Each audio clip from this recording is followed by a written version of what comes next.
The laundry room at dawn was the most honest place in Cayne Palace. No candlelight softened it. No ceremony organized it. Just the gray morning coming through the high narrow windows. The great iron pressing boards along the south wall, the copper vats along the north, and the long folding tables down the center where the royal garments waited in their careful order to be handled by hands that knew what they were doing. Lira Voss knew what she was doing. She had known for 6 years, every morning, before anyone else arrived. She lifted the king's formal assembly coat from the pressing board and held it between her palms. This was the part no one saw. This was the part that looked, to anyone who might have glanced through the doorway in that gray early light, like nothing more than a laundry worker checking the fabric's warmth before folding. A private ritual, unremarkable, invisible. Her palms warmed. The warmth moved through the wool in the specific way it always moved, not from the outside in, but from somewhere deeper, rising from the center of the fabric outward, as though the cloth itself was waking up and being told something important. She never knew exactly what she was telling it. She only knew the warmth meant it was done. This morning the warmth did not come. Instead, something else came, a pulling sensation in the center of her chest, deep and total, like a tide going out faster than any tide had a right to move, taking with it every reserve she had not known she was running low on until they were gone. The coat was still between her palms. The pressing board was still beneath her. The gray morning was still coming through the high windows. And then the floor came up to meet her, and the coat slid away, and there was nothing. The administrative reassignment order was signed at the 9th hour of that same morning by a hand that did not know what it was undoing. The signature was clean and certain, and the order was filed in the correct location, and the matter was considered managed. The king did not look up from his correspondence when he signed it. Which country are you listening from? Please comment below. I would love to know how far this story reaches. The royal laundry of Cayne Palace operated on a schedule that most of the palace's residents were entirely unaware of, which was precisely how it was supposed to work. The garments appeared. The garments were cleaned and pressed and folded and returned. The mechanism behind this was invisible by design, and the people who operated it were invisible by extension, a fact that the laundry workers themselves had long since stopped finding remarkable and had simply absorbed into their understanding of what it meant to do this particular work in this particular building. Lira had absorbed it faster than most, because she had arrived already practiced in invisibility. She had come to the palace at 19, placed through the regional Omega labor registry with the designation of textile worker and the notation from her village healer's assessment that she demonstrated above-average tactile sensitivity appropriate for fine fabric handling. She had understood even then. A remarkably accurate description of something it understood almost nothing about. The laundry room had been her entire world for 6 years, and she had made her peace with that in the specific way that people make peace with things that are not ideal, but are manageable and consistent and known. She liked the work. She liked the smell of clean linen and hot iron, and the particular quality of silence that the laundry room held in the early morning before the other workers arrived, a silence that was working silence, purposeful and warm, not the empty silence of a space that had nothing in it. She liked Dana. Dana was the head laundry worker, a stout, practical woman in her 50s with iron-gray hair cut short and hands that had pressed so many thousands of garments they had developed their own permanent slight redness across the palm. She ran the laundry with the brisk efficiency of someone who understood that efficiency was itself a form of care, that a department that ran well was a department where the people in it could do their work without unnecessary friction. She was not effusive. She did not offer comfort in the conventional sense. But she had given Lira the best pressing station the first week she arrived. The one nearest the east window with the most consistent morning light. And she had never once commented on the way Lira held the royal garments between her palms before folding them. This was, Lira had come to understand, the highest form of kindness Dana knew how to offer. She saw something and chose not to make it a problem. In a palace that ran on the management of problems, that restraint was its own kind of gift. The other workers were kind in the ordinary ways. They shared their midday meals and covered each other's station assignments when illness came and maintained the low, steady conversational warmth of people who spent 10 hours a day in each other's company and had negotiated a functional peace with that proximity. They did not ask Lira too many questions. She was quiet, and she was reliable, and she did not create difficulties. And in the laundry room's social economy, those qualities were worth considerably more than any personal charisma she might have offered instead. Her days had a rhythm so consistent it had become almost physical, the body knowing the sequence before the mind assembled it. Before dawn, the arrival, the sorting of the previous day's returns. The first assessment of the morning's pressing queue. Early morning, the royal garments, always first, always alone, before the other workers arrived. The ritual with each one, the pressing between the palms, the warmth, the folding. Mid-morning, the household linen run, the servant uniforms. The table linens from the previous evening's dinner. Midday, the meal break, taken at the east window when the weather allowed. Watching the inner courtyard below with the quiet attention of someone who has learned to take their space where they can find it. Afternoon, the return deliveries, the department correspondence with the household managers, the preparation of the next morning's queue. Evening, the final check, the lights extinguished, the door secured. She was always the last to leave. She did not think of this as dedication. She thought of it as the natural consequence of being someone for whom the work itself was the most reliable thing in her life, and who was therefore disinclined to leave it before it was fully finished. The ritual with the royal garments was not something she had planned or designed. It had simply arrived in her first week. As an extension of the tactile attentiveness she had always brought to fine fabric, the instinct to hold a piece properly, to feel its weight and tension, to give it the specific quality of attention that good textile work required. The warmth in her palms had been part of her handling for as long as she could remember. She had learned not to think too carefully about it. She pressed. The warmth moved. The garment was folded. The king went out into his days wearing something she had handled, and she never thought beyond that point. Because beyond that point was territory she did not have permission to occupy. 6 years. Hundreds of garments. Thousands of mornings. She had never once considered that what she was doing was anything other than laundry. The winter garden was nobody's favorite place to work in the deep cold of the season it was named for. It was a functional space rather than a decorative one, raised beds of dormant kitchen herbs, gravel paths between them. A long south-facing wall where climbing plants were trained on iron frames and spent the winter as bare architectural lines against the stone. The gardeners who worked it were a small, self-contained crew who communicated primarily in the shorthand of people who had worked the same ground together for years and had largely run out of things to say about it that had not already been said. They received Lira with the polite, slightly puzzled welcome of a team absorbing a reassignment they had not requested and did not entirely understand. She was given a pair of work gloves, a set of pruning shears, and a section of the south wall frames to clear of dead growth. And she went to it with the disciplined compliance of someone who had decided that the most useful response to a situation she had not chosen was to be as little trouble in it as possible. She was not good at the garden work. This was not a matter of effort. She brought the same careful attention to the pruning frames that she brought to everything, but of fit. Her hands knew fabric. They knew the specific language of woven fiber, the way tension distributed through a weave. The places where a cloth needed support and the places where it could be released. They did not know dormant climbing plants or iron frames or the particular resistance of dead wood that needed to come away cleanly without damaging the living growth beneath. She managed. She was not efficient, but she managed. And the head gardener, a weathered man named Koss who observed new workers for 3 days before forming opinions about them, had noted by the end of her first week that she was careful and did not cause damage, which was the minimum qualification for his approval. She had been in the garden for 2 weeks when she found the apron. It was a work apron, heavy canvas, belonging to one of the other gardeners, left on the south wall bench at the end of the previous day's shift and forgotten there overnight. The shoulder seam had torn. A clean split along the stitching line that could be repaired easily enough, but had not been yet. And the apron lay folded on the bench with the tear visible at the top, waiting for its owner to deal with it. Lira picked it up without thinking. This was the problem with 6 years of textile work. The hands developed opinions about fabric in distress that the mind had very little authority over.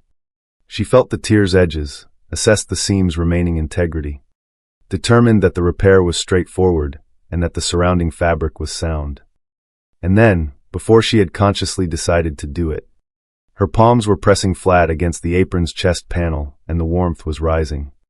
She went very still. She stood in the winter garden with a stranger's work apron between her hands, and felt the warmth move through the canvas with the same unhurried certainty it had always moved through the king's wool coats and ceremonial sashes. And for the first time in 6 years, she did not immediately fold the fabric and set it aside and stop thinking about what had just happened. She held it. She paid attention. The warmth was not temperature. That was the first thing she established, carefully, feeling for the distinction. The canvas was cold from the overnight air, and her hands were only marginally warmer from the morning's moderate work. And yet what moved through the fabric was not the transfer of one thermal state to another. It was something else, something that came from a place she could not physically locate and moved in a direction she could not name. Into the fabric, settling into the weave with a quality she could only describe, privately and inadequately, as intention. She thought about every royal garment she had pressed in 6 years. She thought about the warmth that had moved through each one, so consistent and so ordinary to her that she had long since stopped registering it as anything requiring examination. She thought about the way the warmth always felt complete when it was done, a quality of finishing, like a sentence arriving at its period. She thought about the morning she fainted, the warmth that had not come, the coat that had gone unfinished. She was still thinking about this, standing in the cold garden with the apron cooling in her hands, when the palace bells began to ring. Not the hour bells, not the assembly bells, a pattern she had heard demonstrated once in a staff safety briefing and had never heard used in practice. The alarm pattern, the one that meant a senior member of the royal household had been harmed. She stood in the winter garden and listened to the bells and felt, in the place where the warmth lived, something cold and very specific settling in its place. She had been 12 years old the first time her mother looked at her hands with that expression. Not fear exactly. Fear had a specific quality that Lira had learned to recognize early. It arrived fast and hot and showed itself immediately in the face and the body. What her mother's expression carried that evening was something slower and more considered than fear. It was the expression of a woman who had seen something and was deciding, in real time, what the correct response to having seen it was. They had been mending in the kitchen, the two of them, in the way that occupied winter evenings in the village, a basket of household cloth between them, needles and thread, the particular companionable quiet of shared domestic work. Her mother had been working on a tear in her father's heavy work coat, the kind of repair that required careful matching of the existing weave, and she had asked Lira to hold the coat flat across her lap while she stitched. Lira had held it. Her palms had pressed flat against the wool. The warmth had risen. Her mother had looked up from her stitching, because the fabric had changed under her needle. Not visibly, not in color or texture or any quality that another person would have named. But her mother was a woman who had worked cloth her entire life. And she felt the change the way Lira felt everything, through her hands, before her mind had time to name it. She had looked at Lira's palms pressed flat against the coat. She had set her needle down. She had been quiet for a long moment in the way of someone running through possibilities and eliminating them one by one until only the true one remained. She said, "How long has this been happening?" Lira did not insult her mother's intelligence by pretending not to understand the question. She said, "Always. I think always. I did not know it was something that happened. I thought it was just what hands felt like." Her mother looked at her for another long moment. Then she stood up and went to the window and looked out at the village road in the winter dark. And Lira could see her shoulders doing the particular thing they did when she was working through something difficult in a way she did not want to do in front of anyone. Then she came back to the table and sat down and picked up her needle and said, in a voice that was steady and deliberate and full of a love that expressed itself through precision rather than warmth, "I am going to tell you something important, and I need you to listen carefully." She told Lira about the village healer. She told her that she had noticed things before, small things a mother notices before anyone else does, and that she had consulted the healer privately, without Lira's knowledge, 2 years prior. The healer's assessment had not been unkind. She was an honest woman who dealt in accurate information, and understood that accurate information was more useful than comfortable reassurance. She had told Lira's mother that what her daughter carried was a tactile gift of the protective class, rare, genuinely rare. The kind of thing that appeared perhaps once in a generation in an Omega designation, and that had no established training framework, because there were not enough practitioners to have developed one. She had also told her that gifts of the protective class, in Omega designates, had a documented history of making people nervous. Not because they were dangerous, because they were powerful. And because power in an Omega designation was a thing that institutions and communities had a long and undistinguished history of responding to badly. Lyra's mother looked at her across the mending basket and said, "The healer told me you should keep it private. She told me that private was the safest way to carry something like this in a world that does not yet know what to do with it. And I have spent 2 years deciding whether I agreed with her." She paused. "And I do. Not because I am not proud of you. Not because I think there is anything wrong with what you carry. But because I love you more than I love the idea of you being recognized for it by people who might respond to it in ways I cannot protect you from." Lyra had listened to all of this with the focused attention of a 12-year-old who understood that she was being given information that would organize a significant portion of her future life. She had asked one question when her mother finished. She said, "What do I do with it then?" Her mother said, "You keep doing what you have always done. You let it work quietly. You do not draw attention to it. You do not explain it. You simply carry it, and you keep it private, and you trust that the work it does is its own justification, even if no one ever sees it." She had kept that instruction for 14 years. She had kept it through her arrival at the palace, through 6 years of the ritual. Through every morning she pressed a royal garment between her palms and felt the warmth move through it and folded it away and never said a word. She had kept it through the fainting and the physician's room and the reassignment order and the winter garden and the alarm bells that were still ringing somewhere above her in the palace's cold morning air. She was still keeping it when, 3 days after the bells, she heard her name, her full name, Lira Voss, spoken with the official precision of a formal summons, called by a palace runner who had come to the garden with a message that Commander Sarah, when requested her presence in the investigation office at the second hour. Not requested. The word the runner used was requested, but the quality of it was something else entirely. She pulled off her work gloves and folded them over the south wall bench. Next to the repaired apron she had never returned to its owner, and she walked toward the palace's interior door with the careful, measured pace of a woman who had spent her entire life being precise about what she allowed her face to show. Her mother's voice was very clear in her memory as she walked. "You keep it private. You do not explain it. You simply carry it."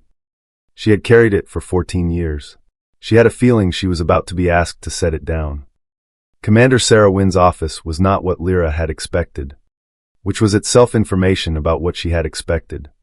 She had anticipated the aesthetic of authority, large furniture, formal arrangement, the visual grammar of a space designed to remind visitors of their relative smallness. What she found instead was a working room, maps on every wall, documents in careful stacks on every surface. 2 chairs pulled to a central table with the practical symmetry of a space arranged for 2 people to look at the same information at the same time, rather than for one person to look down at another. Wynn herself matched the room. She was a compact woman in her mid-40s with close-cropped gray-streaked hair and the particular stillness of someone who had trained themselves out of unnecessary movement. She gestured Lyra to the second chair without preamble, and Lyra sat. And Wynn placed a document on the table between them and let it speak first. It was a correlation chart. Lyra could see that much before she read it. The visual structure of 2 datasets being compared across a shared timeline, the columns aligned to show relationship. She leaned forward and read it with the focused attention she brought to everything. And what she read arranged itself in her mind with a clarity that was not comfortable. The left column listed dates. The right column listed 2 categories of event: Royal Laundry active service and assassination attempt outcomes. The correlation was exact. Every near miss, 3 of them, across 4 years, each recorded in the official incident log as a miraculous deflection, had occurred during periods when Lira Voss was actively employed in the Royal Laundry. The single successful strike, the shoulder wound at the spring assembly, had occurred during the 3rd week of her reassignment to the garden. She looked at the chart for a long time. She looked at it the way you look at something when the looking itself is buying you time to decide how to respond to what you are seeing. Wynne said, I spent 4 days building that correlation. I went back through every incident report, every laundry staffing record, every deployment log. She paused. The pattern does not leave room for coincidence. Lira said no. It does not. Wynne looked at her with the precise attention of someone who had been watching faces deliver information for 20 years. She said, You are not surprised. Lira said, I am surprised by the scale of it. I did not know it extended that far. She looked at the chart again. I did not know about the assassination attempts. Wynne said, the attempts were not publicized. Standard security protocol. She folded her hands on the table. I need you to tell me what you were doing with the royal garments. Lira told her. She told it plainly, in the straightforward language of someone who had rehearsed difficult conversations in their head for years and had therefore developed an efficient relationship with honest disclosure. She described the ritual, the warmth, the quality of intention that settled into the fabric when she pressed her palms against it. She described the way it had always worked, without her understanding what it was or what it was doing. She described the morning of the fainting, the warmth that had not come, the pulling sensation, the coat going unfinished. When she finished, Wynne was quiet for a moment. Then she produced a small instrument from the document case beside her chair and placed it on the table. It was palm-sized, brass-fitted, with a glass face behind which a fine needle rested at a 0 marking. She said, This is a sensitivity reader. It measures protective energy output. She slid a folded piece of plain linen across the table. I would like you to do what you do, if you are comfortable doing so. Lira picked up the linen. She pressed it between her palms. She let the warmth rise, let it move through the fabric in the way it always moved, let it settle when it was done. She set the linen back on the table. The needle on the sensitivity reader had moved to the far right of its scale and was resting there, with the definitive stillness of an instrument that had reached the limit of what it could measure. Wynne looked at the reader. She looked at it for several seconds with the expression of someone recalibrating their understanding of what they had been expecting to find. Then she looked at Lira. She said, I have used that instrument for 18 years. She said it with the careful tone of a person delivering precise information. I have used it on 12 individuals with documented protective gifts during formal assessments. The highest reading I have previously recorded was 63% of the scale. She looked at the needle resting at the scale's limit. She said, I need to discuss something else with you before we proceed. She opened a second document on the table, Lira's original placement paperwork, she realized. The file generated 6 years ago when she arrived at the palace. There was a notation on the 3rd page, in the healer's careful script. The words tactile gift, protective class were visible from where Lira sat. Someone had known. The notation had been there for 6 years, in the official file, in the department that managed personnel records. Lira looked at the notation and felt something cold move through her that had nothing to do with the winter air. Wynne said, This notation was in your file when you were placed. She said it without editorial comment. But the weight of what she was not saying filled the room completely. She closed the document and looked at Lira with the direct, level gaze of a woman who had reached the end of the information she could process alone. She said, I need to take you to the king. The king's private study was warmer than the commander's office and quieter in a different way, not the working quiet of a space full of information, but the particular quiet of a room where a great deal of thinking had been done, and some of it had been very uncomfortable. Aldrich Cayne was standing when they entered, not at his desk, beside the window, in the posture of a man who had been pacing and had recently decided to stop. His left arm was carried slightly forward, accommodating the shoulder wound that was still healing beneath his formal morning jacket. And this small physical concession to injury was, Lira thought, probably the most visible sign of vulnerability she had ever seen from him. She had seen him before, of course. 6 years of sharing a palace produced unavoidable proximity, even between people who occupied its most opposite ends. She had seen him cross the inner courtyard, seen him at formal assembly through doorways she was passing on her way to a delivery, seen the back of his head at the head of the formal dining table when she was collecting linen from the service corridor outside. She had seen him the way a person sees the weather, as a presence that organized their environment without requiring their engagement. He had never, in 6 years, looked at her directly. Or if he had, It had not registered in any way she could recover from memory, which meant it had not happened in any way that counted. He looked at her directly now. The mate bond arrived without ceremony, and without any of the gradual build-up she might have expected from something so significant. It simply existed, suddenly and completely. In the space between the doorway and the window, a pull of recognition so fundamental it felt less like the introduction of something new, and more like the removal of something that had been blocking a view she had always been standing in front of. She felt it, and she managed it, because managing things was what she did. And she was aware that she was in a room with the king and the commander, and that this was not the moment to let anything show in her face that she had not decided to put there.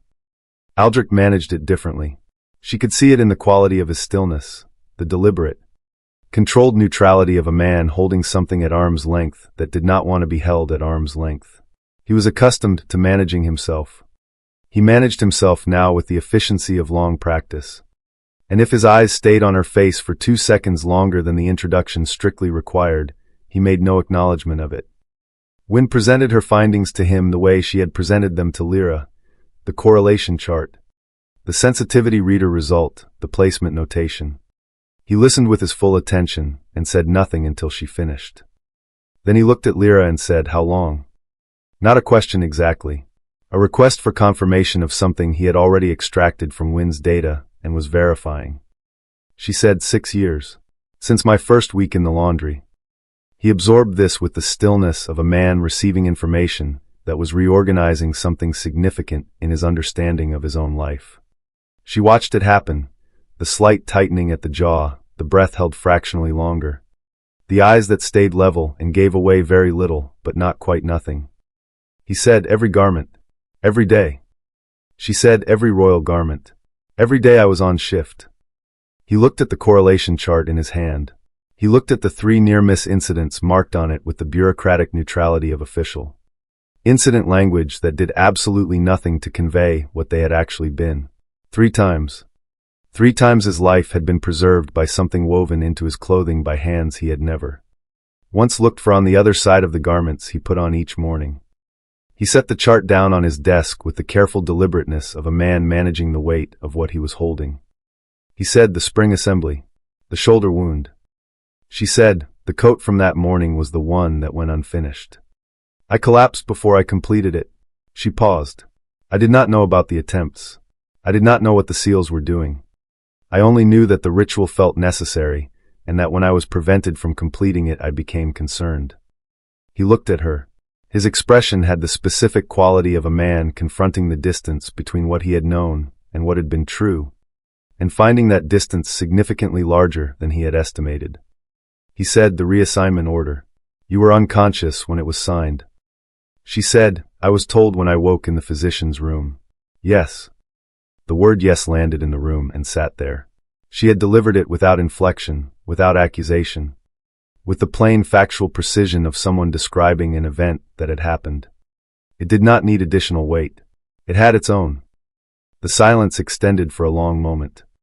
Then he said, quietly, with the careful enunciation of a man choosing words that would have to carry more than words usually carried, "Why did you never tell anyone what you were doing?"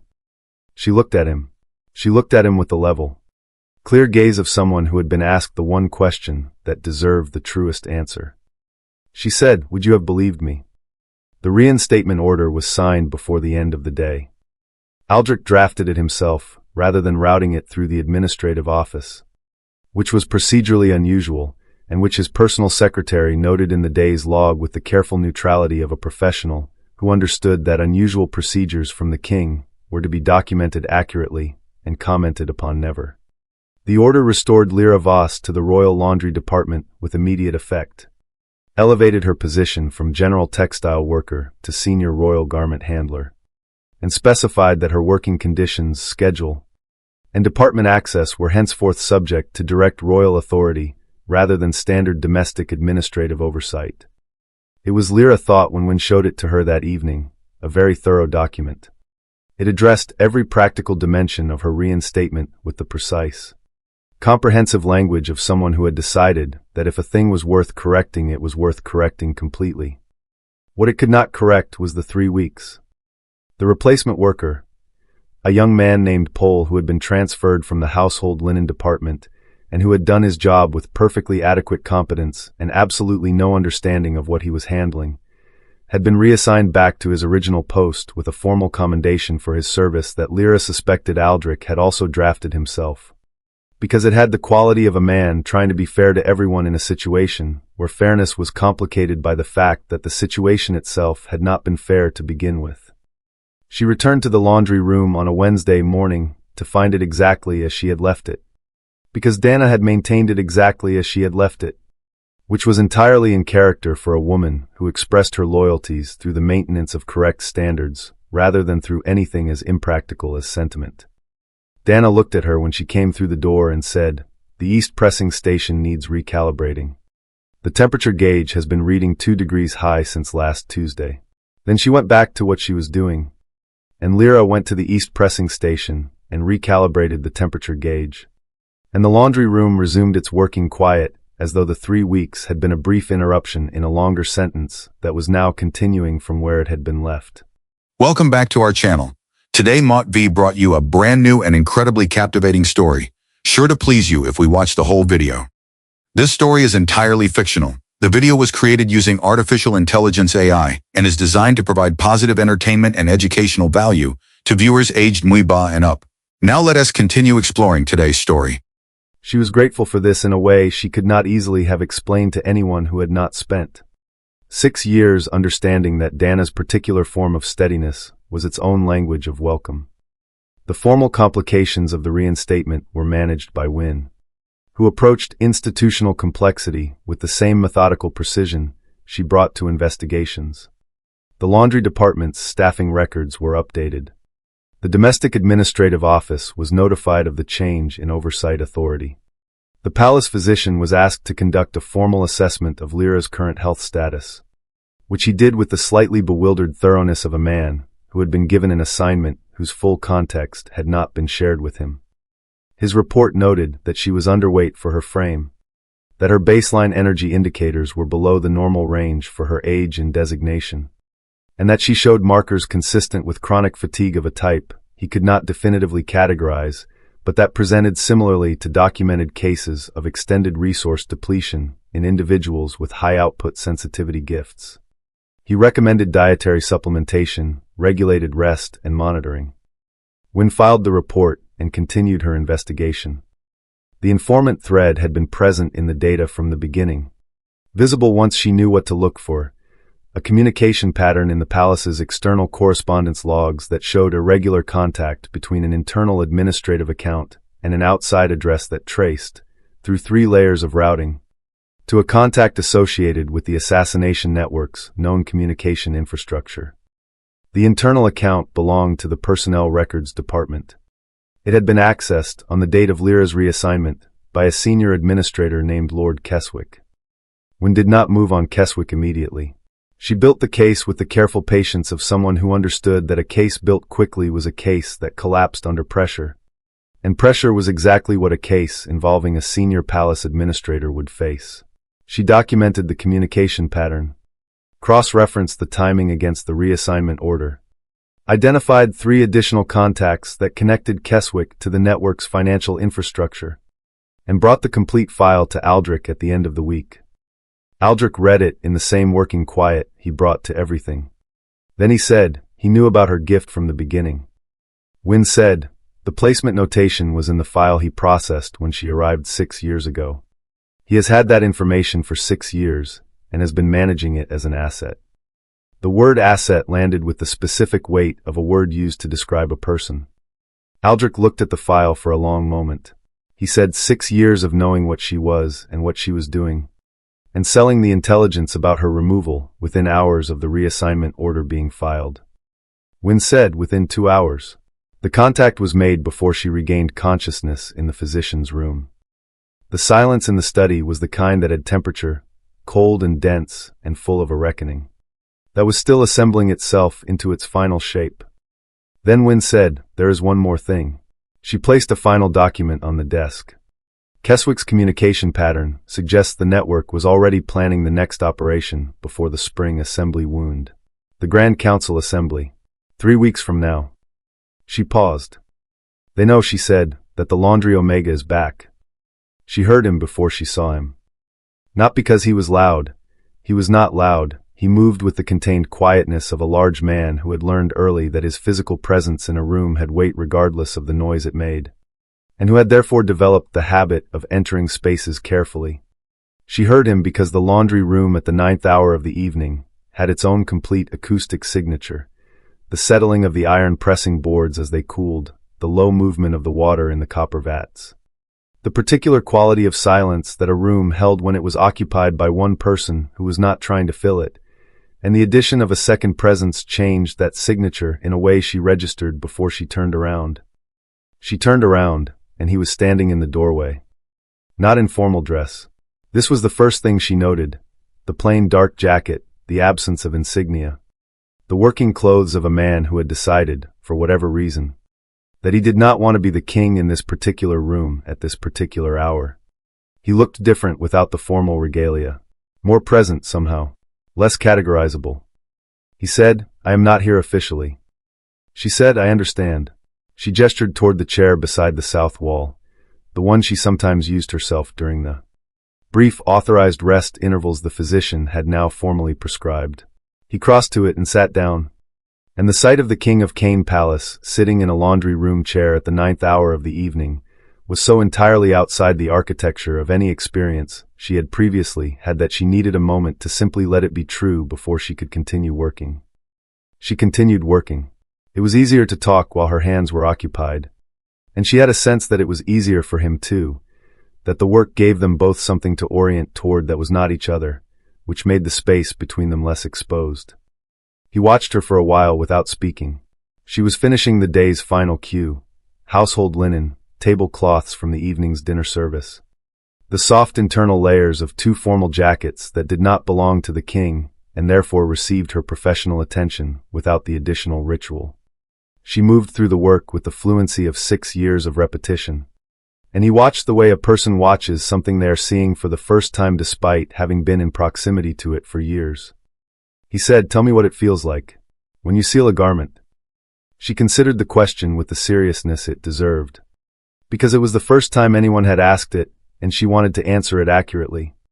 She said, "It feels like the fabric becomes more itself." She pressed a tablecloth smooth on the board as she spoke, feeling for the words. Like the weave tightens into its own best version. She paused. "The warmth is not mine exactly. It comes through me, but it does not originate in me. I am more like a channel than a source." He said, "Does it cost you something?" She said, "Yes. I did not fully understand how much until the physician's assessment this week." He was quiet for a moment. Then he said, "You did it every day for 6 years without knowing the cost." She said, "I knew I was sometimes very tired. I did not know why." He absorbed this. The quality of his listening was something she was still adjusting to. He listened the way very few people listened. With his full attention, and without the micro-expressions of a person simultaneously formulating their response. He simply received what she said and held it. And the holding had a quality of respect that she was not accustomed to and was not entirely sure how to receive. He said, "Why the royal garment specifically? Why not all the fabric you handled?" She said, "I think it is because of attention. The ritual requires focus, a quality of intention directed at a specific thing. The royal garments received that because they were always first in the morning when I had the most focus. The other items received my professional attention." She paused. "There is a difference between caring about your work and putting yourself into it. I did not understand that the second thing was literally true for me until recently." He said, "And you never questioned it, the ritual?" She said, "I was told not to." She said it simply, without bitterness, in the tone of someone reporting a fact. "I was told at 12 years old that the safest way to carry what I carry was quietly. So I carried it quietly." He was silent for a long time after that. She had finished the tablecloths and moved to the final 2 jackets when he stood up from the chair and crossed to the folding table. He did not pick anything up or attempt to help. He simply stood near the table and watched her work from a closer distance. And the proximity of him in the warm lamplight of the laundry room was something she felt in the place where her gift lived. A warmth adjacent to but distinct from the warmth of the ceiling. He picked up a plain pressing cloth from the supply stack on the table's edge and held it out to her, not asking anything, simply offering. She took it. She pressed it between her palms and felt the warmth rise in the small enclosed space between her hands and the fabric. And this time, because he was close enough. Because the laundry room was quiet and warm and entirely without the architecture of official distance, he felt it too. She watched his expression change, not dramatically. Not with the performance of a man having a revelation, but with the quiet, private quality of a man feeling something true for the first time and understanding that it had been true for considerably longer than tonight. He looked at his hands. Then he looked at her face. Neither of them said anything. The laundry room held the silence around them with the practiced ease of a space that had long experienced keeping secrets. He summoned her to the study the following afternoon. Not through Wynne, not through the administrative office, through his personal secretary, which was a distinction that carried its own meaning in the palace's layered communication hierarchy. A summons through the personal secretary meant a matter the king considered personal. The secretary had delivered the message to the laundry room with the carefully neutral expression of a man who had worked for Aldrich Cayne for 11 years and had developed an extensive professional capacity for delivering unusual instructions without editorial commentary. Lira arrived at the study at the appointed hour and found Aldrich at his desk, not working. The desk had papers on it, but they were arranged with the slight disorder of papers set aside rather than the purposeful arrangement of papers being actively used. He had been waiting, not working, which was information. He gestured to the chair across from the desk. She sat. He looked at her for a moment with the expression she was beginning to recognize as his thinking expression, contained, attentive, processing something he had not yet organized into language. Then he said, "I would like to speak about what happened last evening." She said, "All right." He said, "The bond." He said it without preamble and without the diplomatic softening she had expected, and she revised her understanding of him slightly upward. He said, "I am aware of what it is, and I am aware that I have been managing it rather than addressing it, and I would like to stop doing that." She said, "How long have you been aware of it?" He said, "Since approximately 14 months after you arrived at the palace." She did the mathematics. 5 years. He had known for 5 years. She looked at him with the level, clear gaze of someone receiving information that had implications she was going to need time to fully process. She said, "I have been aware of it for approximately the same duration." He said, "And you said nothing." She said, "You said nothing." The symmetry of this landed in the room, and neither of them immediately moved past it. Because it was the kind of statement that deserved to sit for a moment before anything else was built on top of it.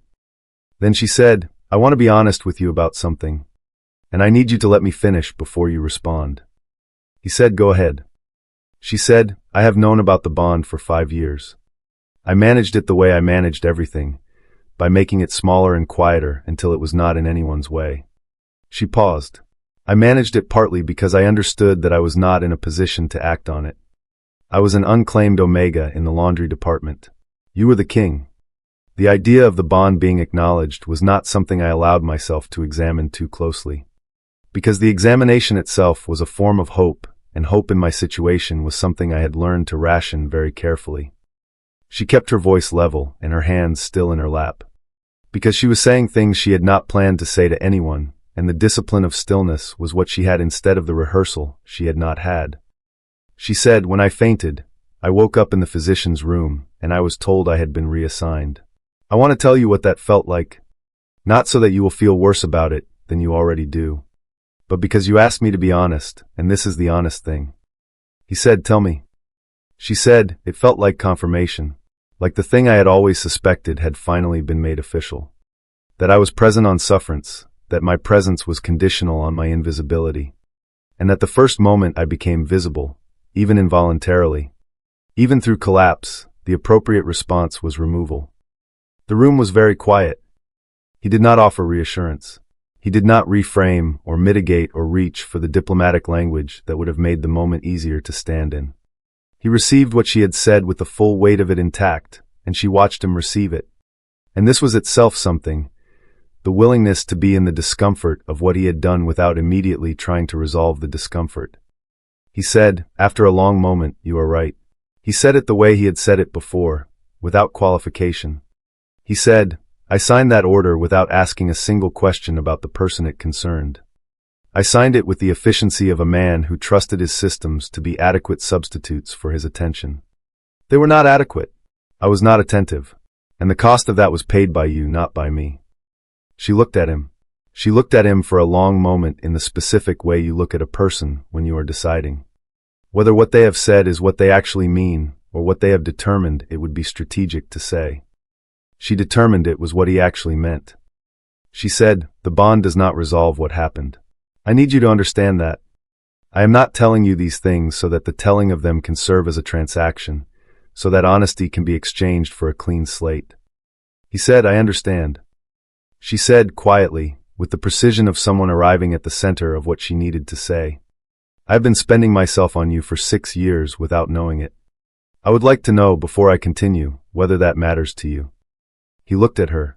Something in his face moved past the controlled neutrality he maintained so fluently and arrived at something underneath it that was less managed and more true. He said, "It matters more than I have language for at the moment. And I understand if that is not enough. But I intend to find better language." He paused. "And to deserve it when I do." The palace healer's name was Lira Voss, and she had the particular directness of a woman who had spent 30 years telling powerful people things they did not want to hear and had long since stopped softening the delivery. She sat across from Aldrich in the small medical consultation room off the palace's east residential corridor and laid out her findings on the table between them with the neat precision of someone who believed that accurate information presented clearly was the most respectful thing she could offer the person receiving it.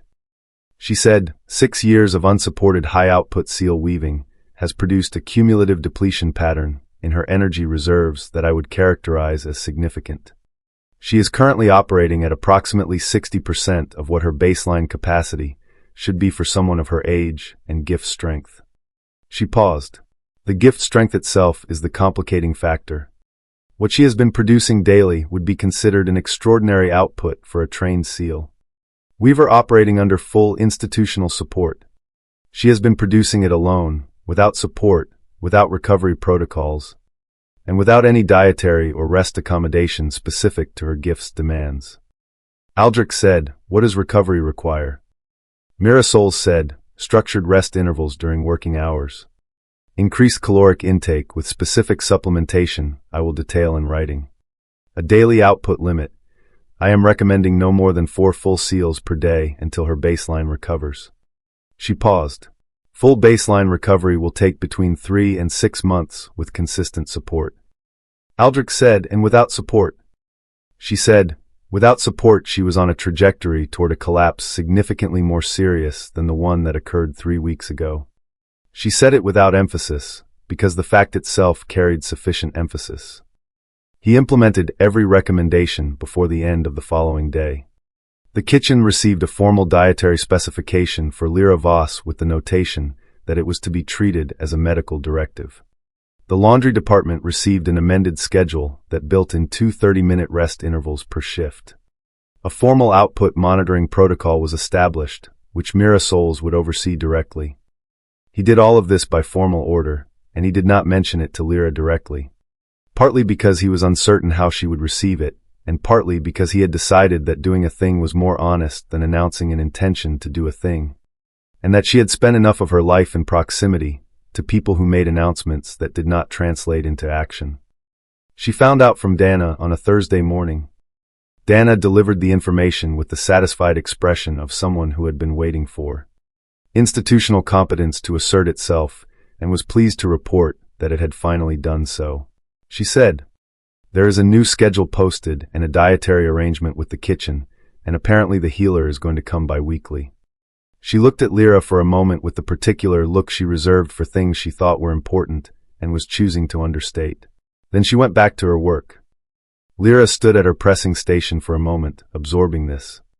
Then she took off her work apron and hung it on its hook and went to the king's study without appointment, which was not something she had previously done, and which the personal secretary responded to with only the briefest pause before standing aside from the door. Aldrich looked up from his desk when she entered. He had the expression of a man who had been expecting something, but was not certain of its shape. She stood in the doorway and looked at him for a moment. She did not thank him in words because words felt insufficient and also slightly beside the point. What she felt was something more fundamental than gratitude, a kind of recognition. The specific quality of being seen by a person who had taken what they saw and acted on it without being asked. She had not had this experience before. She was not entirely sure what to do with it. What she did was simply stand in the doorway for a long moment and look at him, and let him see her looking and not perform any emotion she was not actually feeling. He looked back at her with the quiet attention he had been giving her since the laundry room, the listening quality she was still adjusting to, the sense of a person receiving rather than managing. After a moment she said, "The schedule is good." She said it simply, and she meant it completely. Then she said, "The rest intervals are going to feel strange for a while. I am not accustomed to stopping." He said, "I know." He paused. "I am told that learning to stop is one of the harder things for people who have spent a long time being the only thing standing between themselves and whatever the alternative was." She looked at him. She said, "That is a very accurate description." He said, "I had good source material." She stood in the doorway for another moment. Then she said, "I am going back to the laundry," and she turned to leave. And she was almost through the door when his secretary appeared at the end of the corridor with a document in hand and an expression that meant something had come from Lira Voss that required immediate attention. The document was the healer's formal report, finalized and delivered through official channels. The final notation, added by Lira Voss with the brisk directness that characterized everything she produced, read as follows: gift output recorded at maximum sensitivity instrument capacity. Precedent search of Omega designation records extending 200 years yields no comparable documented case. Recommend immediate secure filing of all assessment data. Below this notation, in different ink, was a second line. It was not Lira Voss's handwriting. Someone had accessed the report before it reached Aldrich's desk. Wynne brought the case file to Aldrich's study at the first hour past dawn on a Friday morning and laid it on the desk with the deliberate care of someone setting down something that had significant weight. She had built it over 11 days. 11 days of cross-referencing communication logs, financial transfer records, personnel files, and the external correspondence archive that the palace's administrative office maintained as a matter of institutional practice, and which had, until this investigation, never been subjected to the kind of forensic attention Wynne was now bringing to it. The picture that had emerged from that attention was precise and deeply unpleasant. Lord Keswick was a man of 53 who had administered the palace personnel records department. For 19 years with a competence so consistent it had become invisible, the institutional invisibility of a person so reliably present and so reliably functional that no one questioned whether the function itself might be compromised. He had a modest territorial holding, a respectable council position, and financial obligations that significantly exceeded what his official compensation could support. He had been selling intelligence to outside contacts for 11 years, not ideologically, not out of any political conviction that Wynne's investigation had been able to identify, out of the simple, bleak arithmetic of a man who needed money and had access to information that other people were willing to pay for. Lira's file had come across his desk 6 years ago. The placement notation, tactile gift, protective class, had been there on the 3rd page, in the village healer's careful script, describing with accurate if incomplete language exactly what Lira Voss was and what she could do. Keswick had sat on this information for 6 years, monitoring it the way a careful investor monitors an asset, watching its development, tracking its implications, waiting for the moment when its value became actionable. The moment had arrived when Lira fainted and the reassignment order crossed his desk for processing. He had made contact with the network within 2 hours of filing the paperwork. Wynne laid the communication logs on Aldrich's desk in chronological sequence and walked him through them with the concise precision of a person who had already spent 11 days with this material and had distilled it to its essential shape. The contact pattern was clear. The financial trail was traceable. The connection between Keswick's communications and the network's subsequent operational decisions, including the timing of the spring assembly attempt, which had been moved up by 3 weeks from its originally planned date specifically because the network had been informed that the protective seal had been removed, was documented and verifiable. Aldrich listened to all of it without interrupting. When Wynne finished, he was quiet for a moment, looking at the documents with the expression he wore when he was processing something that required him to reconfigure a significant portion of his understanding of his own institution. He said 19 years. Wynne said the earlier intelligence sales were lower-stakes material. Personnel movement, supply contract information, minor diplomatic scheduling. Nothing that rises to the level of what he facilitated with the network. Aldrich said, but the access was there for 19 years and was never detected. Wynne said the access was there. She said it without apology. Which was correct. The security failure was institutional and predated her appointment, and they both understood that. She said, I have recommendations for structural changes to the communications monitoring protocol that I will bring separately. For now, the immediate question is Keswick. Aldrich said, bring him in today. Wynne said, there is one more element. She placed the final document on the desk, a communication intercept from the previous week, decoded by the palace's intelligence unit from the encryption pattern the network used for high-priority contacts. The intercept confirmed what the earlier intelligence had suggested. The Grand Council Assembly in 3 weeks was targeted. The network had received confirmation of Lira's reinstatement and had adjusted their operational plan accordingly. She said, they are not deterred by her return. They are adapting to it. Aldrich looked at the intercept. He said, they know she is back and they are planning around that knowledge. Wynne said, the operational plan in the intercept is not fully detailed. It is a confirmation of intent rather than a specific methodology. But the intent is clear and the timeline is fixed. The Grand Council Assembly cannot be moved without significant political cost. She paused. She said, there is a second element in the intercept that I want to flag directly. The network's language in reference to Lira suggests a level of understanding of her gift that goes beyond what Keswick's initial intelligence would have provided. Either Keswick has been more communicative than the documents we have recovered suggest, or there is a second information source we have not yet identified. The room absorbed this. Aldrich looked at the intercept and then at Wynne and said, are we certain Keswick is the only internal contact? Wynne said no. She said it plainly. We are not certain. Aldrich said, move on Keswick today. Continue the secondary search. Wynne nodded and began gathering her documents. She was almost at the door when she stopped and turned back. She said, before his arrest this morning, Keswick made one additional external contact. We intercepted it. She placed a final transcription on the desk. He told them that the assembly coat was the primary target. He said it precisely, the assembly coat, not the king, the coat. She looked at Aldrich steadily. They know, she said, exactly what they need to remove to make the next attempt succeed. The emergency meeting convened in the small strategy room adjacent to the council chamber at the second hour of the afternoon. And it had the particular atmosphere of a meeting in which everyone present already understood that the situation was serious and had come prepared to deal with it rather than to negotiate its seriousness. Aldrich sat at the head of the table, Wynne to his left, the palace healer Mirasols to his right, and Lira at the table's far end in the chair that placed her equidistant from everyone, which was not a deliberate symbolic arrangement, but which Lira noted anyway because she noticed the geometry of rooms. Wynne opened with the operational summary. The Grand Council Assembly was fixed at 3 weeks from today.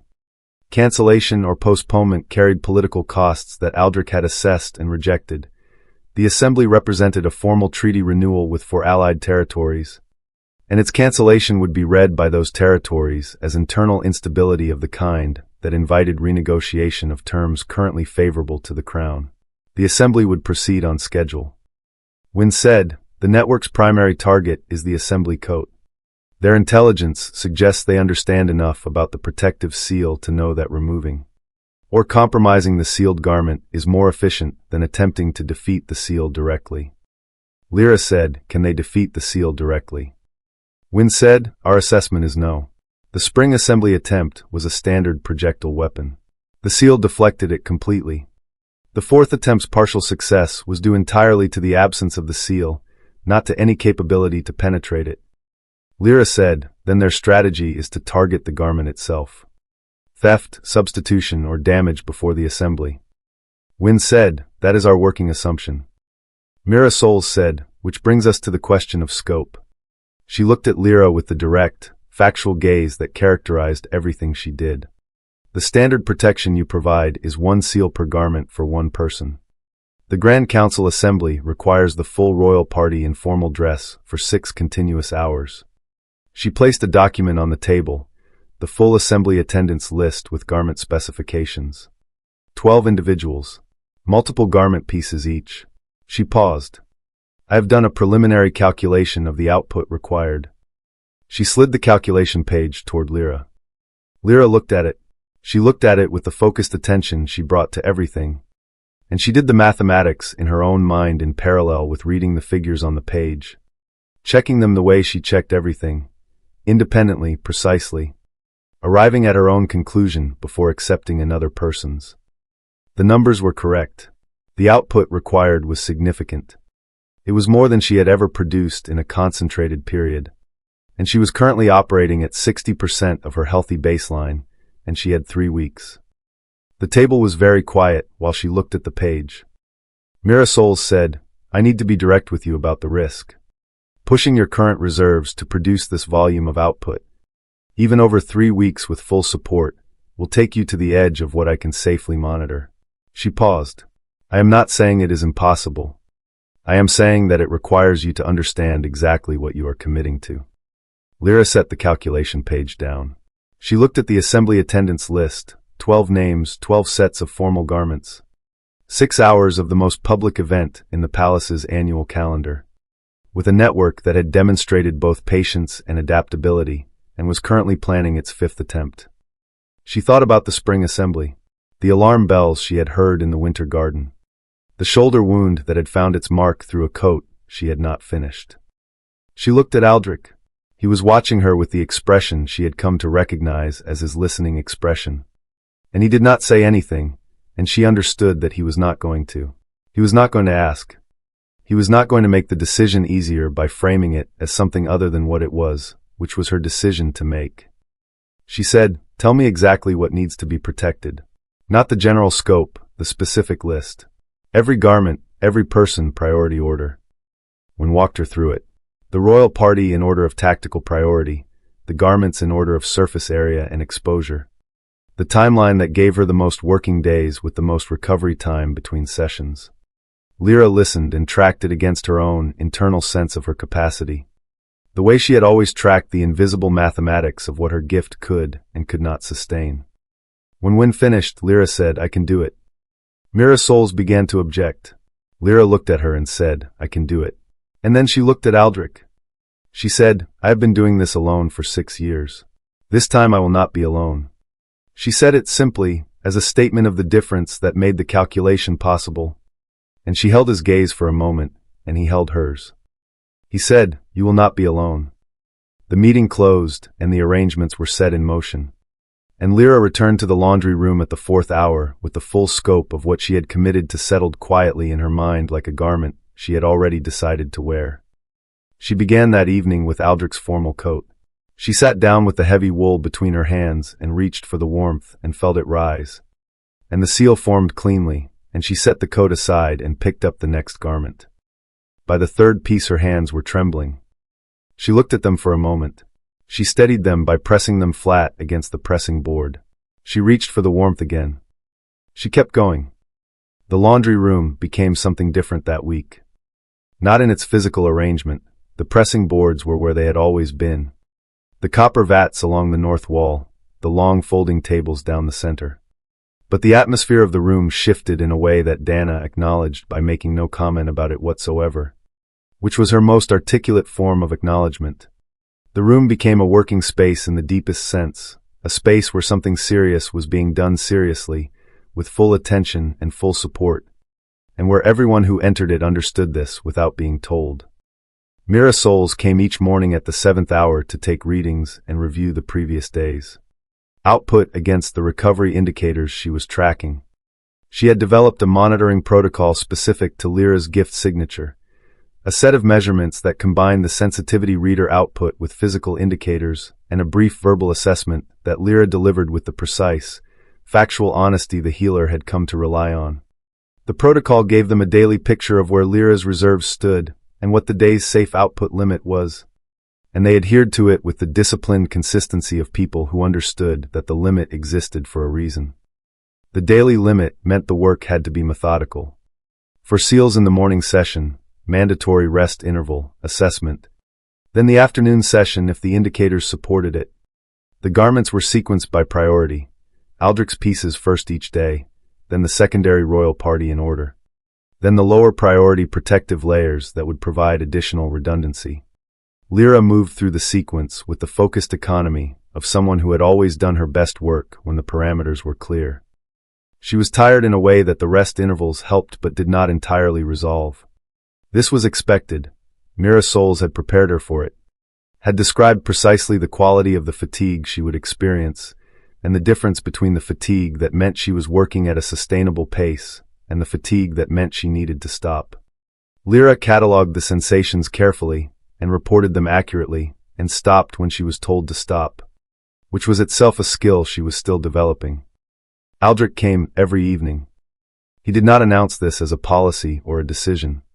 He simply arrived at the 9th hour on the first evening of the week and sat in the chair beside the south wall and opened his correspondence and worked through it in the quiet of the laundry room, while Lira finished her final assessment checks for the day.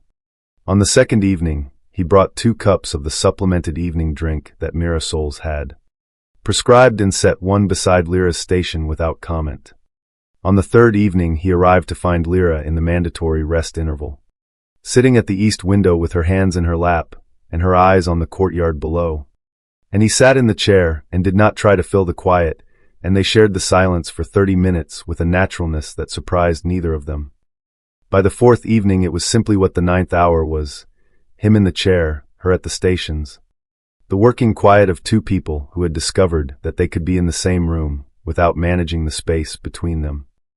On the 5th evening she finished the last of Aldrich's personal garments, the formal coat, the ceremonial jacket, the secondary layers, and felt the completion of it settle through her like the last page of something long and important.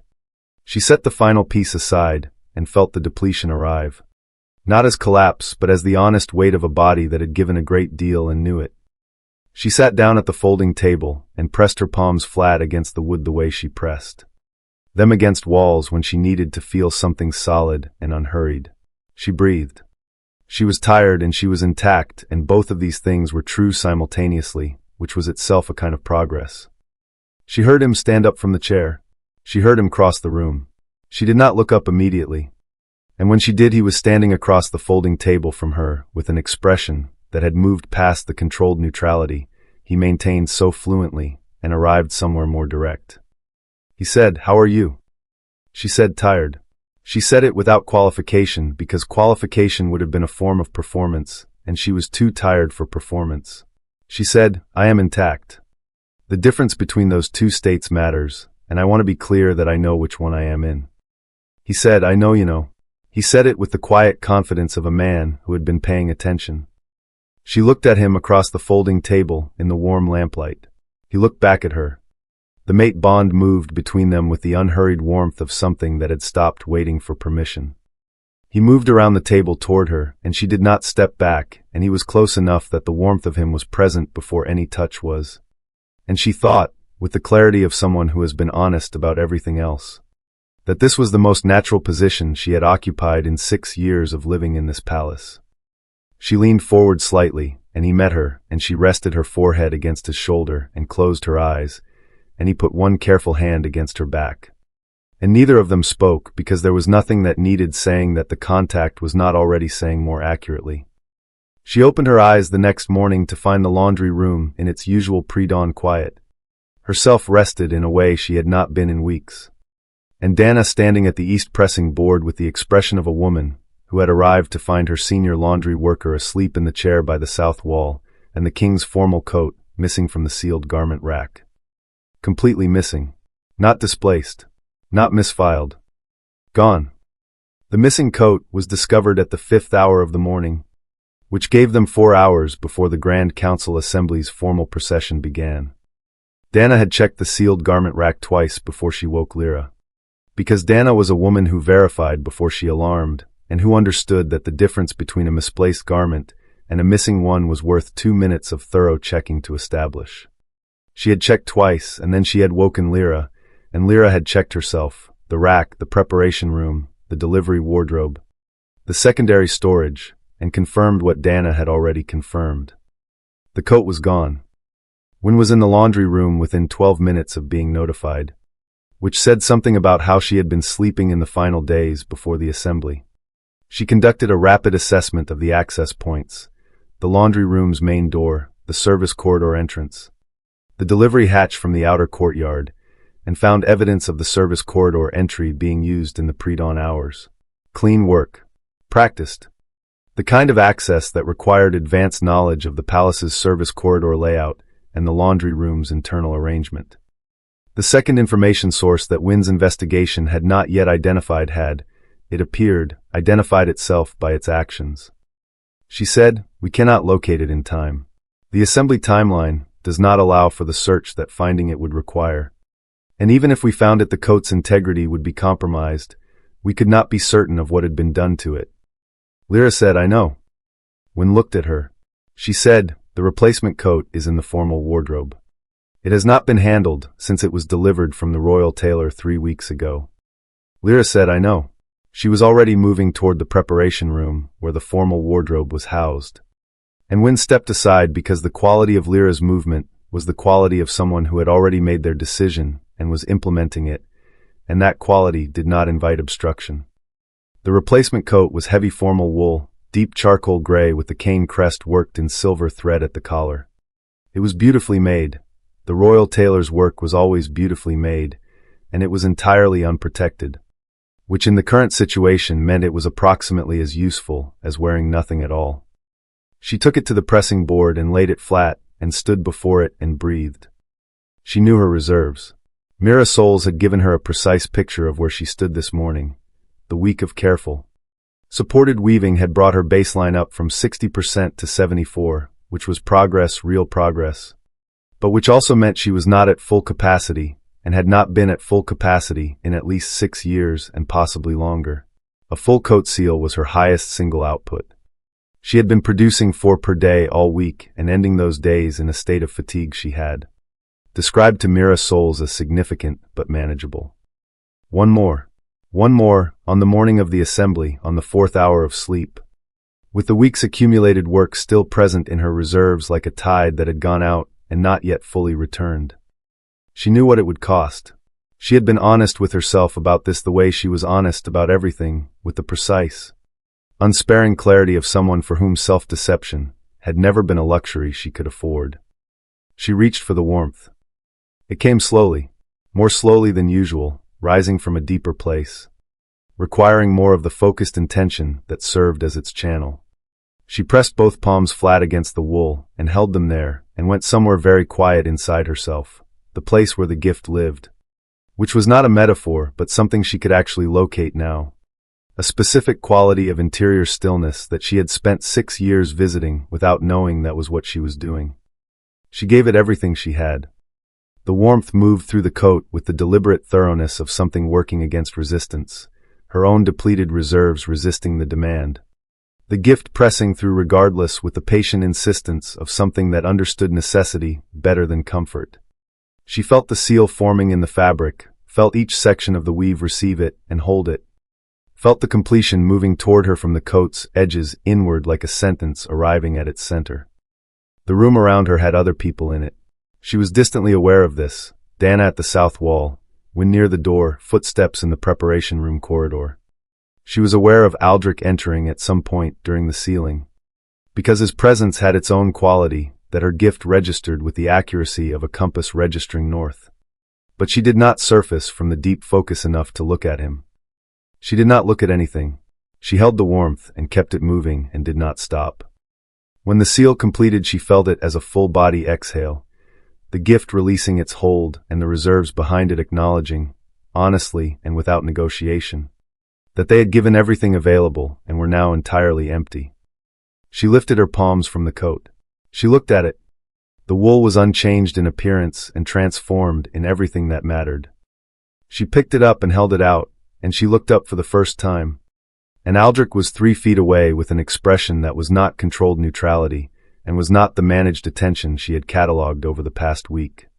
It was something more unguarded than that, the expression of a man who had watched something extraordinary happen and was not going to pretend it was ordinary.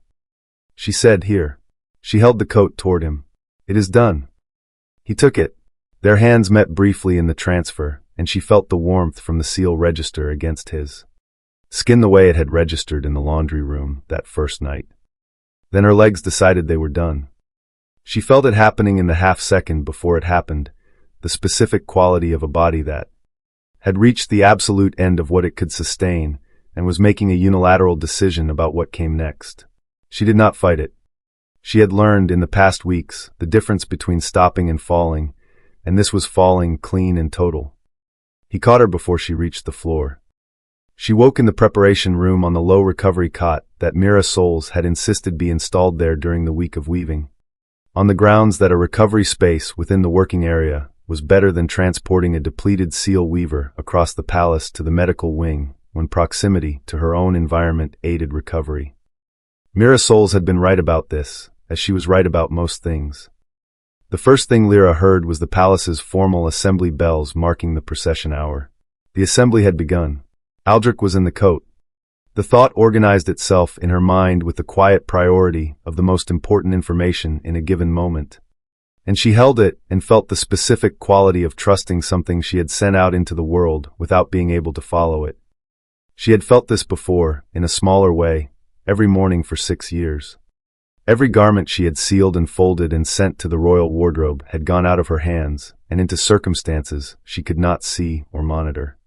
She had always trusted the seal once it was made. She trusted it now.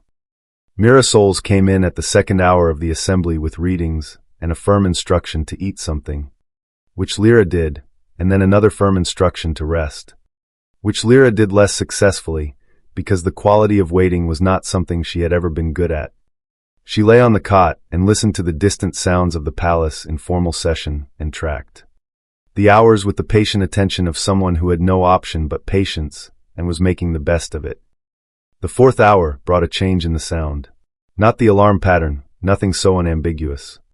A shift in the quality of the palace's ambient noise.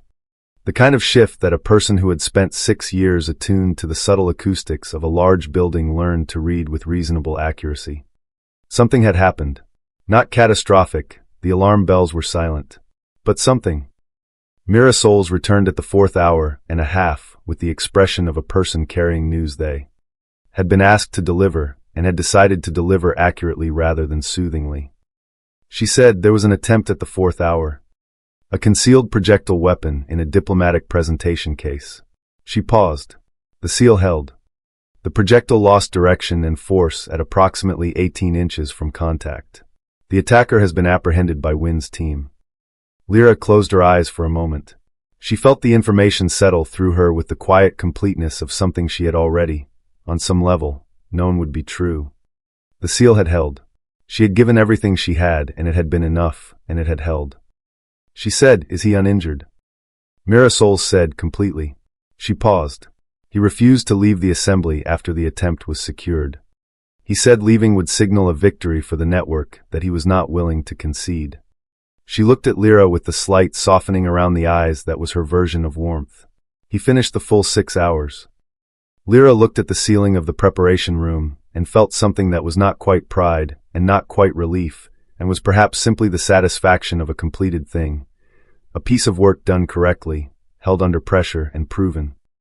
Then Wynn entered the preparation room, and the quality of her expression was different from Lira Voss's, still precise, still composed, but carrying something additional that reorganized the room's atmosphere the moment she brought it in.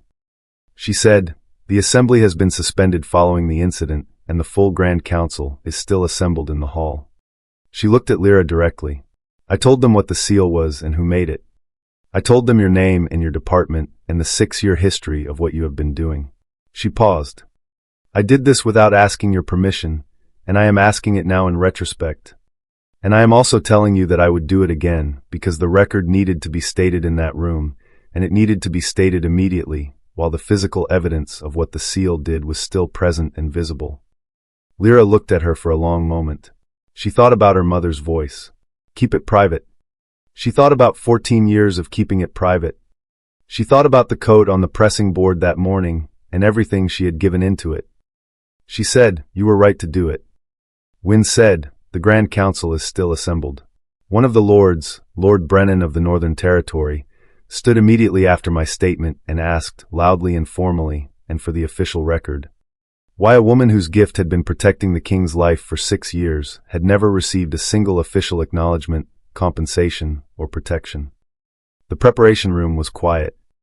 Wynne said, "The king is asking whether you are well enough to come to the hall." She paused. "He said to tell you that you do not have to. That the record has been stated and your presence is not required for it to stand." Lira sat up on the cot.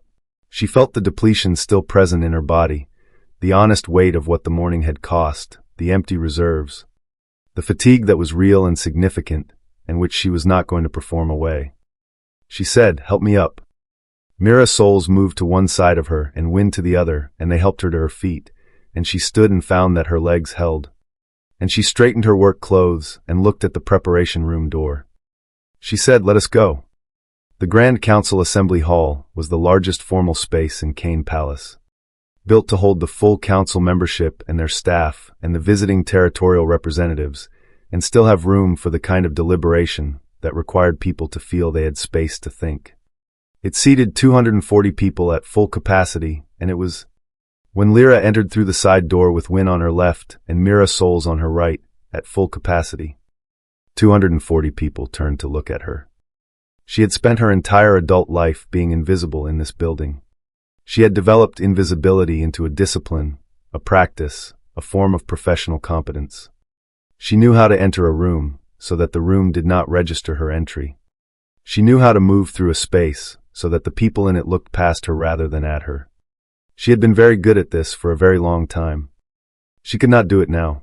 There was nowhere to disappear to in a room where everyone was already looking.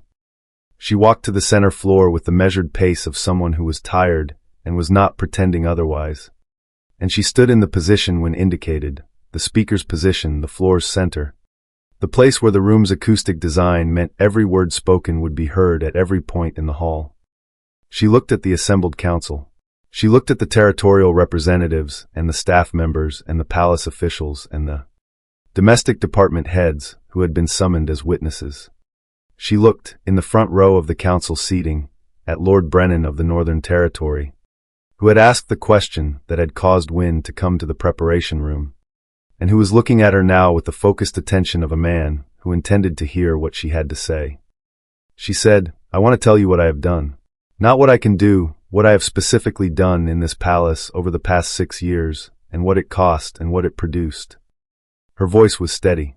She had not expected it to be unsteady. She was too tired for the performance of fear and too honest for the management of it, but the steadiness still felt like something she was grateful for. She said, "I arrived at this palace at 19 years old with a placement notation in my file that described my gift accurately, and which was read by exactly one person in 6 years and used as an intelligence asset rather than a human fact." She said it without anger, naming it the way she named everything, as a thing that had happened, which required acknowledgement before it could be addressed. She said, "For 6 years I arrived at the royal laundry before dawn, and I pressed the king's garments between my hands, and I wove a protective seal into each one. I did not know when I began what the seals were doing. I knew the ritual felt necessary in the way that certain things feel necessary when your body understands something your mind has not yet named. I did not know about the assassination attempts. I did not know that what I was doing was the difference between near misses and fatalities." She paused. The hall was very quiet. 240 people in a space built to carry sound, and the sound it was carrying was her voice. She said, "I fainted from accumulated depletion.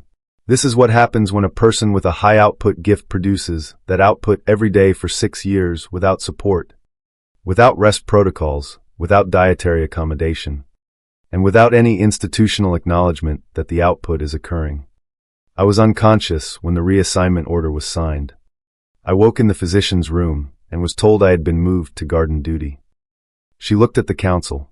She said, "I am not here to adjudicate whose fault that was. That is a separate conversation, and it has partially been had. I am here because Commander Wynne stated my name in this hall, and I would like to be present when the record is completed." She said, "This morning I produced a full coat seal on 4 hours of sleep with depleted reserves because the alternative was the king walking into a room with known active threats in an unprotected garment. I did it because the work required it, and because I am someone for whom the work requiring something has always been sufficient reason to do it." She paused. "I am also aware that this should not be the reason. That a person should not spend herself in silence, because silence is the only framework available to her. That the work requiring something does not exempt the institution from its responsibility to the person doing the work."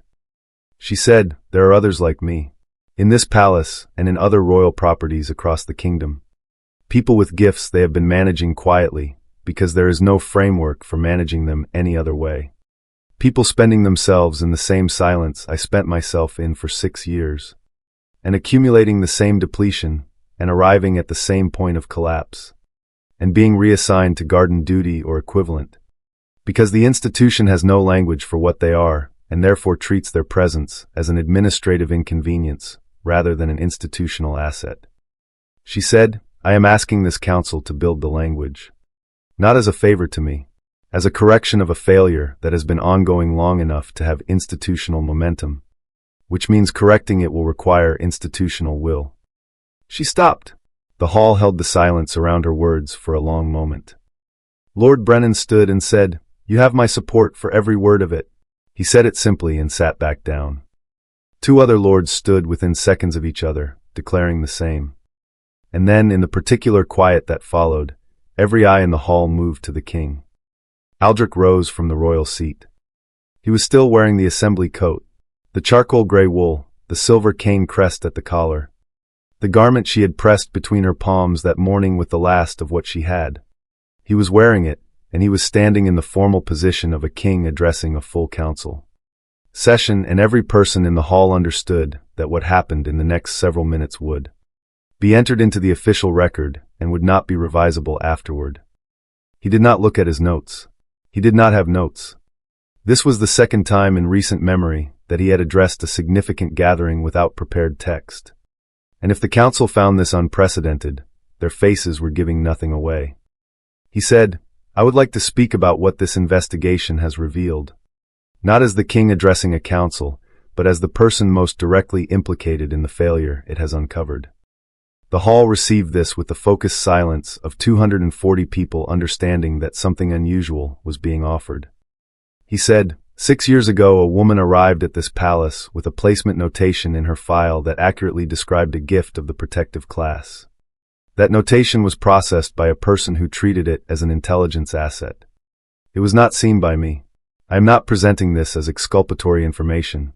I am presenting it as an accurate description of an institutional failure that was able to occur because I had built my administration on the assumption that my systems were adequate substitutes for my attention.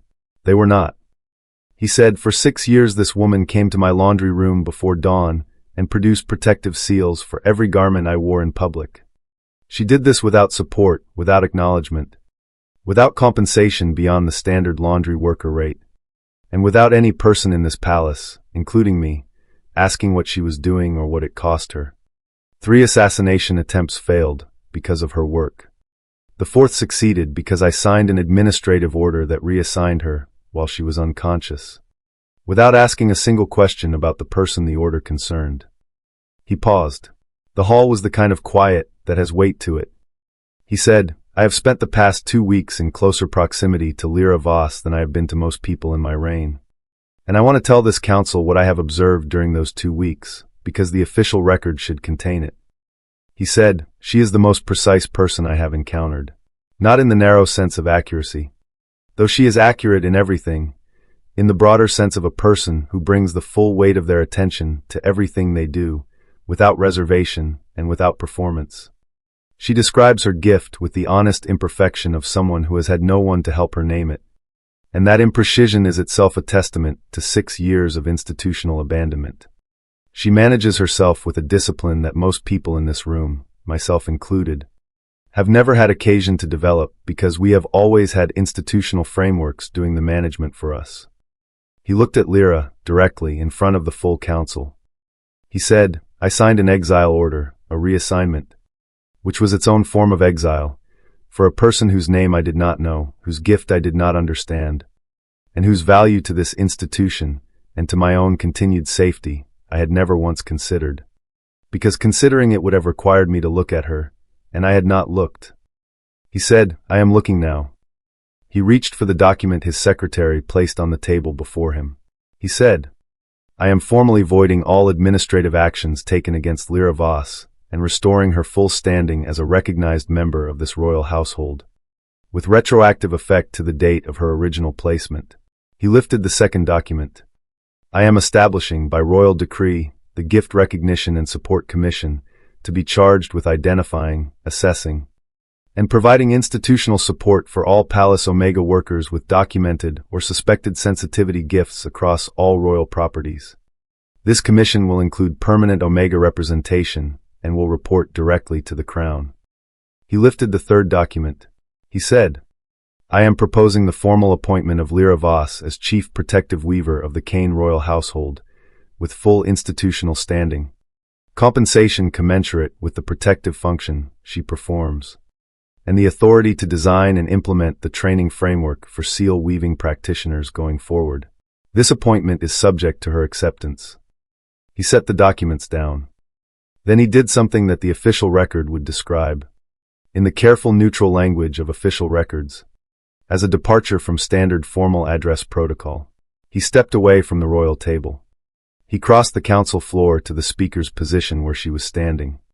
He stopped in front of her, and he looked at her with the expression she had seen in the laundry room, the unguarded one, the one that had moved past controlled neutrality and arrived somewhere more true.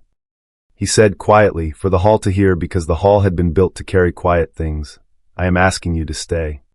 Not because the kingdom needs your gift, though it does, because I need you to know that you are seen, fully and without reservation, and for the rest of my life if you will allow it."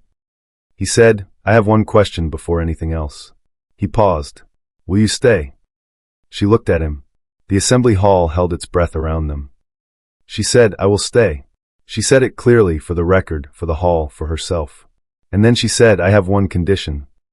He said, "Name it." She said, "The commission begins its work before the end of this month. Not planning, work. Assessments, outreach, the first round of support frameworks." She held his gaze. "The people who are currently where I was 3 weeks ago do not have the luxury of a longer timeline." He said, "Before the end of this month. I give you my word." She looked at him for a moment longer. Then she said, "Then we have an agreement." 1 year changed a great deal when the year was spent with intention. The Gift Recognition and Support Commission conducted its first formal assessments within 3 weeks of the Grand Council Assembly, which was 11 days ahead of the deadline Lira had set, and which Aldrich had met with the focused efficiency of a man who had decided that demonstrating the seriousness of a commitment required demonstrating it in the most concrete and measurable way available. The first assessment round covered all 6 royal properties and identified 43 Omega workers with documented or suspected sensitivity gifts. Of those 43, 11 carried gifts of significant strength. 3 of them were seal weavers. Lira met the 3 seal weavers herself. She went to each property in person, not to conduct the official assessment, which was Mira Solz's domain, but to sit with each of them afterward, in whatever space they were most comfortable in, and talk to them the way she had never had anyone talk to her. She told them what their gift was. She told them what it did and what it cost and how the cost could be managed when it was not being managed alone. She told them about the ritual and the warmth and the years she had spent not understanding what she was carrying.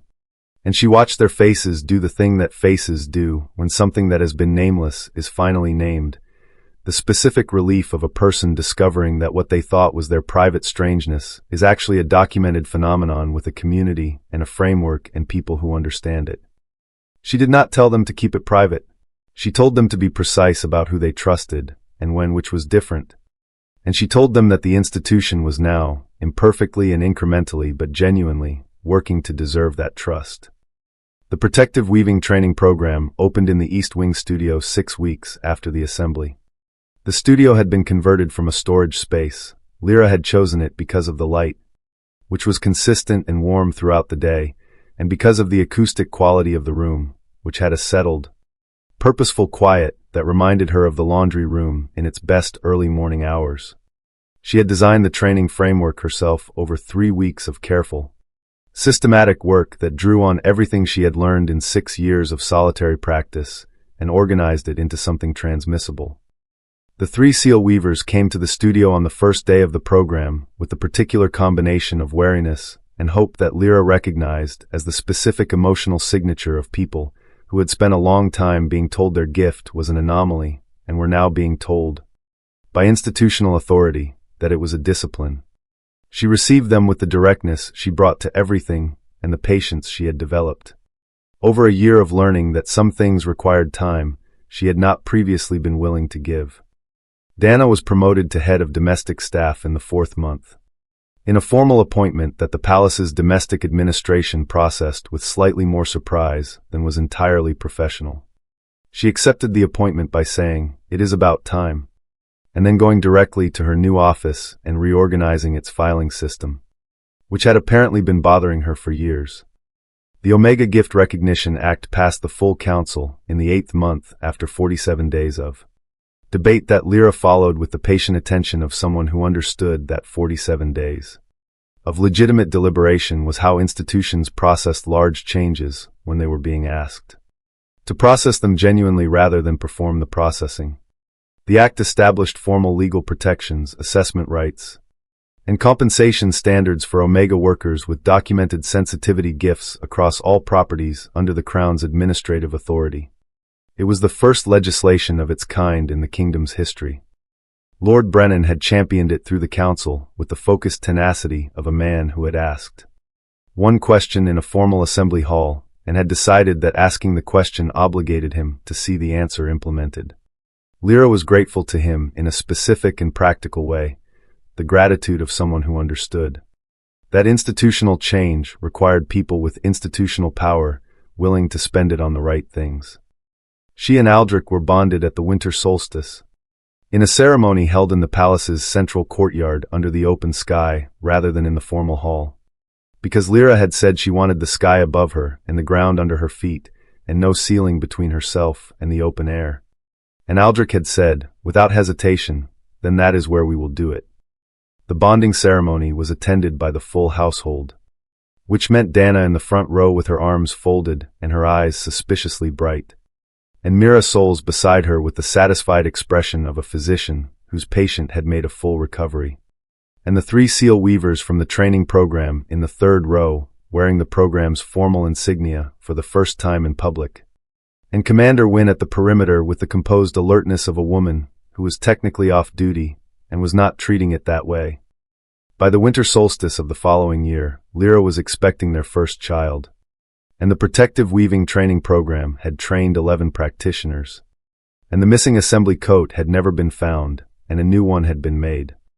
She had pressed and sealed it herself in the East Wing studio on a quiet morning, with the winter light coming through the windows and the warmth moving through the wool with the unhurried certainty of something that had stopped apologizing for existing.